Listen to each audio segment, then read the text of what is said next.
Town historians say over the last 160 years, this building has been relatively unchanged. But after last night's accident, well, it's changed. It's parts of 590 that are literally crumbling apart. Alkali-silica reaction. It's a fancy term PennDOT uses for old road doesn't stick very well to new road. This is where it's coming from. We're seeing a little bit of a lake effect happening here with some low pressure that's been moving towards our area. She climbed over that fence right there and proceeded to make her way up the A-frame structure you can see on the other side. Heavy rains also create soupy soil. But it wasn't until later when police arrived that they discovered something went horribly wrong. The amount of garbage in Pike County continues to grow over the years. But if you add a slew of trees that now you can't remove, well, you can say goodbye to your lakeside property.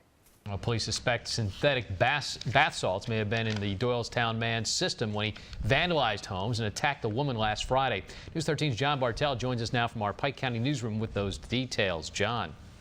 George, many Hudson Street residents are relating Friday's attack to the bath salt-induced attack in Florida, which resulted in one man eating another man's face. Only this time, the victim on Hudson Street was able to escape with her life.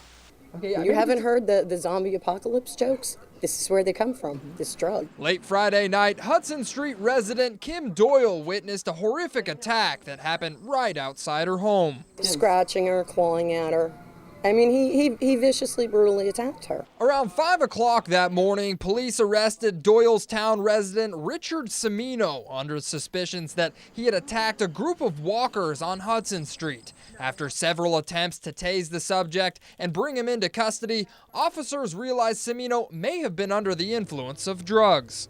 The symptoms displayed by this individual are consistent with those we've seen in the past with a subject who was under the influence of something like bath salts. Now, according to police reports, Cimino drove his car off Hudson Street here just a few blocks from this vacant house. After that, he proceeded to strip his clothes off.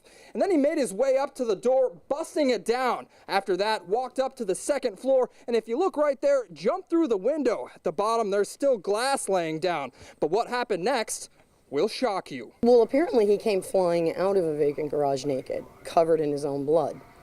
He broke the skin on his victim, so now she's also got health concerns. Police reports go on to say Cimino attacked a group of walkers and brought Hawley resident Nancy Dean Carino to the ground and then began gnawing on her head. Yes, apparently upon trying to render medical aid, he struck an EMT in the face. I can't believe it. I'm shocked. Yeah. I'm shocked because this is a quiet area. Cimino is now under police watch at CMC Hospital in Scranton. The victim is reportedly alive and stable. And Marie, I can tell you this, many residents are still shook up over the incident, but their prayers go out to the victims. Back to you. Reporting on news that matters most, John Bartell, News 13. A firefighter narrowly escapes a fire in his own home. I'm John Bartell. I'll have the full story on the Pocono Report. When breaking news happens, I'm there. The papers don't lie. These are accounts from years previous. Whether I'm in Pike or Wayne counties, there's always something going on. As you can see, hazmat crews aren't taking any chances, keeping the community informed. This isn't the first time this has happened on Grove Street. Every night at 5 and 6 o'clock. When the sun goes down and conditions are right along this swamp on River Road, the mood changes in this vibrant wetland. He's gonna go there to find some to lay eggs with another girl one.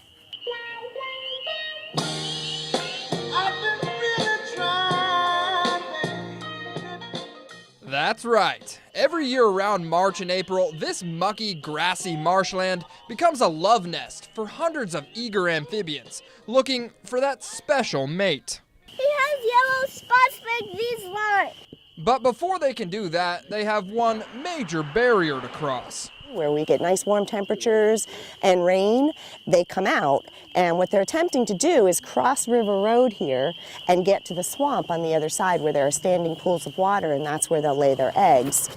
Now these guys may be crossing the road in the name of love, but in the past they've had some major heartbreak, or should I say, backbreak. She's looking at a dead one. It must have gotten run over. It's a sad ending to a potentially good night, but when the Park Service first realized what was happening in 2003, rangers began closing River Road, so that way these little guys could cross safely, and, well, you get the point.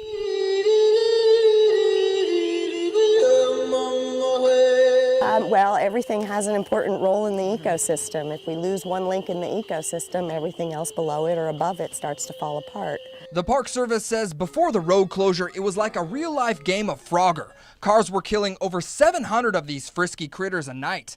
But now that traffic isn't an issue, they invite eager onlookers to experience nature at its best. I think it's actually pretty awesome because I just love the animals here and I just love watching them migrate across the road.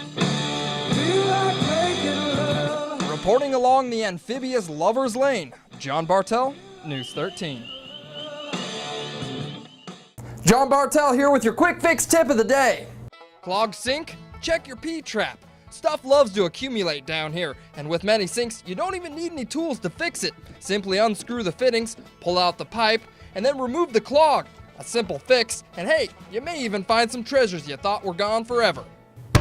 Well, for more do-it-yourself tips, join me every Friday for Fixing Stuff with John, right here on the Pocono Report.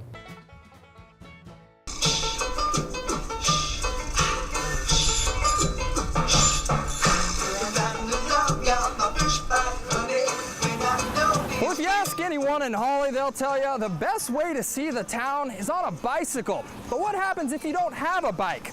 Well, the people at the Downtown Hawley Partnership have just the thing for you.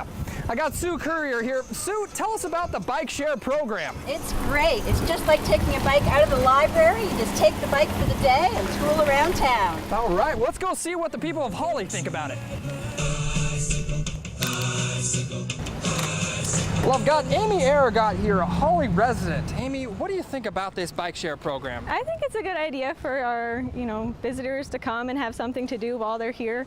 Get some physical activity while they're here. Well, according to Amy, there's no shortage of places to ride. With over 16 miles of trails, there's something for everyone. They do have, which is nice, is the, that used to be a soccer field down there, but there's a nice little path that you can walk on, probably take the bikes down there. That would be nice. And if you get lost, the Downtown Partnership provides you with a nice bike-friendly map. Now, the bike share program may be a good deal for tourists, but it's also benefiting local businesses. They don't have to look for a parking spot. They don't have to put money in the meter. It's a day out. It's not expensive. They can go in and out of the shops. There's plenty of areas here in Hawley where they can get something to drink or something to eat. All right, Sue, so where can people pick up these bikes? They can pick them up at 4 locations around Hawley. We've got them at the Settlers Inn, Ledges Hotel, Lake Region Fitness at the Hawley Silk Mill, and AM Sky are in town. Now, the Hawley Downtown Partnership says these bikes are available year-round, so if you want to come check a bike out, come down to their office on River Street. In Hawley, John Bartell, News 13.